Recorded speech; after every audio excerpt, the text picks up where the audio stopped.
Hello बच्चों बच्चों आज संस्कृत में हम दशमः पाठः वृक्षात् पत्राणि पतन्ति का वाचन करेंगे।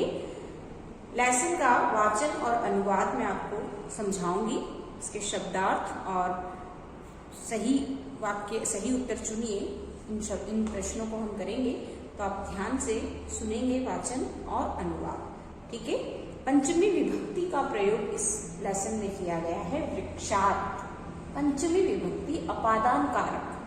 पंचमी विभक्ति कौन से कारक की? अपादान कारक। हमने कारक में पढ़ा है अपादान कारक, जिसमें से होता है विभक्ति, है ना। वह कौन सी विभक्ति होती है? पंचमी विभक्ति। पंचमी विभक्ति अपादान कारक से का अर्थ है अलग होने की क्रिया या भाव। वृक्षात् पत्राणि पतन्ति, वृक्ष से पत्ते गिरते हैं, है ना, यानी अलग हो रहे हैं। वृक्ष से पत्ते गिरते हैं, वृक्ष से पत्ते अलग हो रहे हैं। ठीक है।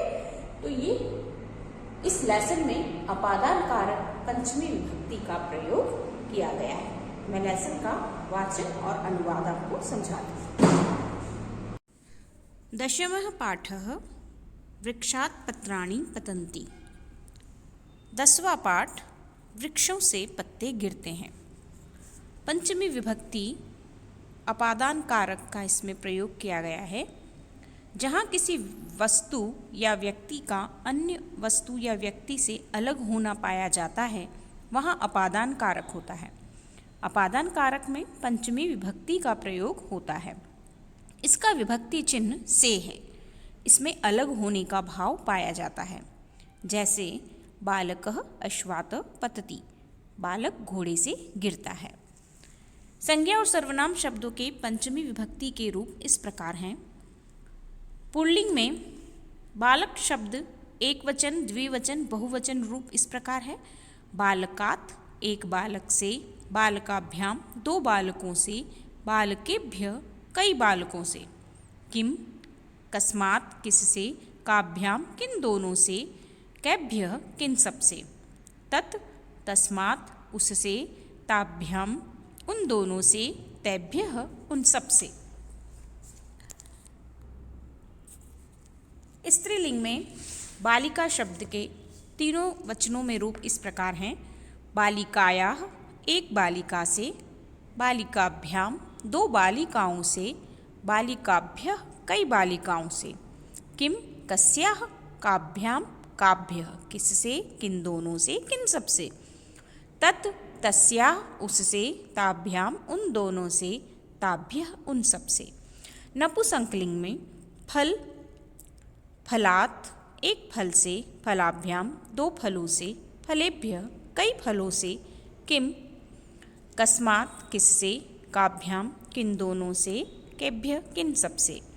तत् तस्मात् उससे, ताभ्याम उन दोनों से, तेभ्य उन सबसे। तो ये तीनों लिंगों में पंचमी विभक्ति के तीनों वचनों में रूप इस प्रकार चलेंगे। इसके बाद हमारा अध्याय प्रारंभ होता है। इयं पर्वत श्रृंखला, यह पर्वत की श्रृंखला है।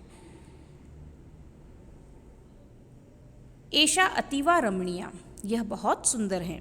पर्वताः दूरतः अपि रम्याः भवन्ति, पहाड़ दूर से भी सुंदर दिखते हैं, दूर से भी सुंदर होते हैं।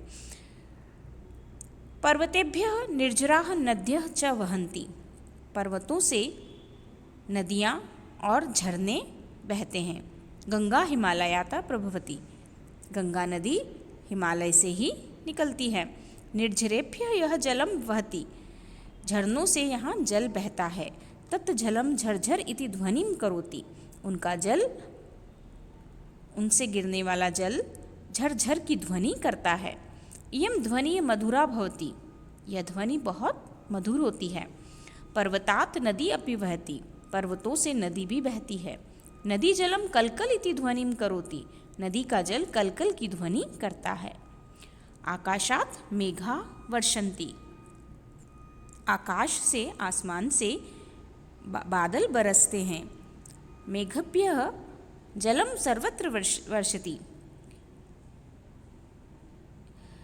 बादलों से जल सभी और चारों ओर वर्षा करता है। मेघान दृष्ट्वा कृषकाः प्रसन्नाः भवन्ति। बादलों को देखकर किसान खुश होते हैं। वर्षा जलेन ते क्षेत्राणि सिंचन्ति।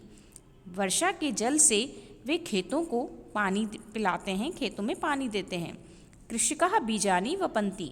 किसान बीजों को बोते हैं। बीजेभ्यः अंकुराः प्रभवन्ति। बीजों से अंकुर निकलते हैं। अंकुरान दृष्ट्वा कृषकाः हर्षन्ति। अंकुरों को देखकर किसान खुश होते हैं। यदा तीव्रः वायुः वहति तदा पुष्पेभ्यः सुगन्धः सर्वत्र प्रसरति। जैसे तेज हवा बहती है वैसे ही फूलों की सुगंध चारों ओर फैल जाती है। वृक्षात् शुष्कपत्राणि पक्वफलानि अपि पतन्ति। वृक्षों से सूखे पत्ते और पके हुए फल भी गिरते हैं। वायु प्रभावेन सर्वत्र सुंदराणि पुष्पाणि विकीर्णानि भवन्ति। हवा के प्रभाव से चारों ओर सुंदर फूल बिखरे हुए होते हैं। मालाकारः गृहात् उद्यानम आगच्छति। माली घर से बगीचे में आता है। वृक्षेभ्यः पुष्पाणि गृहीत्वा मालाः च रचयति। वृक्षों से फूल लेकर वह माला भी बनाता है। मूषकः बिडालात् बिभेति। चूहा बिडालात यानी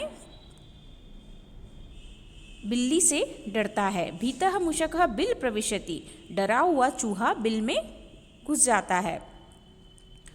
भयातः बहिः न आगच्छति। डर से वह बाहर नहीं आता है। किसी संज्ञा शब्द के बाद तह जोड़ने पर उसका अर्थ वहाँ से हो जाता है। जैसे जयपुरतः, जयपुर से, दूरतः, दूर से, गृहतः, घर से आदि। तह के प्रयोग से बने शब्द अपादान कारक जैसा अर्थ ही देते हैं। जैसे त्वं कुतः आगच्छसि, तुम कहाँ से आते हो।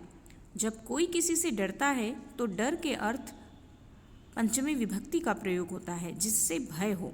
उसके लिए प्रयुक्त शब्द में पंचमी विभक्ति का प्रयोग किया जाता है। जैसे बालकः सर्पात् बिभेति, बालक सांप से डरता है। तो ये हमारा अध्याय यहाँ पर पूरा हुआ। इसके बाद इसके शब्दार्थ हैं। दूरतः, दूर से, निर्झरा झरने, नद्यः नदियाँ, रमणीया सुंदर, बही बाहर, शुष्क पत्राणि सूखे पत्ते, विकीर्णानि फैले बिखरे, गृहीत्वा लेकर, बिभेति डरता है, प्रसरति फैलती है। लिखितम में उचित विकल्प चुनिए। हिमालयता का प्रभवति गंगा। वृक्षात् कानि पतन्ति पुष्पाणि। मालाकारः कुत्र आगच्छति उद्यानम। मूषकः कस्मात् बिभेति बिडालात्। मेघः कस्मात् वर्षन्ति आकाशात्। इसके बाद एक शब्द में उत्तर दीजिए। मेघः कुत वर्षन्ति। मेघः आकाशात् वर्षन्ति। कृषकाः केन क्षेत्राणि सिंचन्ति। कृषकाः किससे क्षेत्रों को, अपने खेतों को पानी देते हैं। वर्षा के जल से। वर्षा जलेन। कृषकान् वर्षा जलेन क्षेत्राणि सिंचन्ति। अंकुराः केभ्यः प्रभवन्ति। अंकुराः बीजेभ्यः प्रभवन्ति। कः मालाः रचयति। मालाकारः मालाः रचयति। मूषकः कस्मात् बहिः न आगच्छति। मूषकः भयात् बहिः न आगच्छति। इसके बाद इसमें उचित मेल कीजिए, मिलान कीजिए। उन्हें भी आप देख लीजिए। और ये प्रश्न आपको कॉपी में नहीं करना है, बुक में ही कंप्लीट करना है। ठीक है, तो इन्हें आप बुक में पूरा करके कंप्लीट करके रखिए।